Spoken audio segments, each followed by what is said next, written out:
വിദ്യാർത്ഥിയുടെ മരണം station rowdy അറസ്റ്റിൽ. എല്ലാവിധ ലാബ് ടെസ്റ്റുകൾക്കും MHL smart labs, Dubai road, Eriyad, Bahadur mall, Kara and Manus properties, Asmabi college.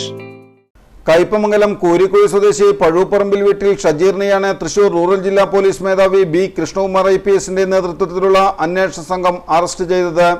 21-ാം തീയതി വൈകിട്ട് 6 മണിയോടെ ചാമക്കാല രാജീവ് റോഡ് ബീച്ചിൽ വെച്ച് സാഹസ്യമായി ഡ്രൈ ഫിറ്റിംഗ് നടത്തുന്നതിനിടയിൽ അറപ്പപ്പുഴയുടെ സമീപത്ത് വെച്ച് നിയന്ത്രണം വിട്ടുമറിഞ്ഞ ജിപ്സി വാഹനത്തിന്റെ പിറകിലുണ്ടായിരുന്ന ചാമക്കാല സ്വദേശി പള്ളിപ്പറമ്പിൽ വീട്ടിൽ മുഹമ്മദ് നിസാൻ വാഹനത്തിന്റെ അടിയിൽപ്പെട്ട് മരിച്ചതിനാണ് അറസ്റ്റ്.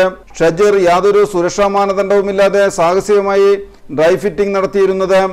ചാമക്കാല രാജീവ് റോഡ് ബീച്ചിൽ ചുവന്ന നിറത്തിലുള്ള മുകളിൽ തുറന്ന നിലയിലുള്ള ജിപ്സി ഓടിച്ചു വന്ന് ബീച്ചിൽ കളിച്ചുകൊണ്ടിരിക്കുകയായിരുന്ന മുഹമ്മദ് സിനാൻ, മുഹമ്മദ് ഷഫീർ, അമീർ എന്നീ കുട്ടികളെയും വാഹനത്തിന്റെ പുറകിൽ കയറ്റി സാഹസ്യമായി ഡ്രൈ ഫിറ്റിംഗ് നടത്തുന്നതിനിടയിൽ ആർപ്പപ്പുഴയുടെ സമീപത്ത് വെച്ച് വാഹനം നിയന്ത്രണം വിട്ട് മറിഞ്ഞതിനാൽ സിനാൻ വാഹനത്തിന്റെ അടിയിൽപ്പെട്ട് തലയ്ക്ക് ഗുരുതര പരിക്കേറ്റാണ് മരണപ്പെട്ടത്. ഷജീർ കയ്പമംഗലം, മതിലകം, അന്തിക്കാട്, തൃശൂർ ഈസ്റ്റ് പോലീസ് സ്റ്റേഷനുകളിൽ 1 വധശ്രമ കേസിലും 3 തട്ടിപ്പ് കേസിലും 4 അടിപിടി കേസിലും സ്ത്രീയെ തട്ടിക്കൊണ്ടുപോയി ലൈംഗികമായി പീഡിപ്പിച്ച 1 കേസിലുമടക്കം 11 ക്രിമിനൽ കേസിലെ പ്രതിയാണ്. കയ്പമംഗലം പോലീസ് സ്റ്റേഷൻ SIമാരായ ഋഷി പ്രസാദ്, ജയകുമാർ, ഗ്രേഡ് SI ജയ്സൺ, CPOമാരായ ആന്റണി, ജോസഫ് എന്നിവരാണ് അന്വേഷണ സംഘത്തിലുണ്ടായിരുന്നത്.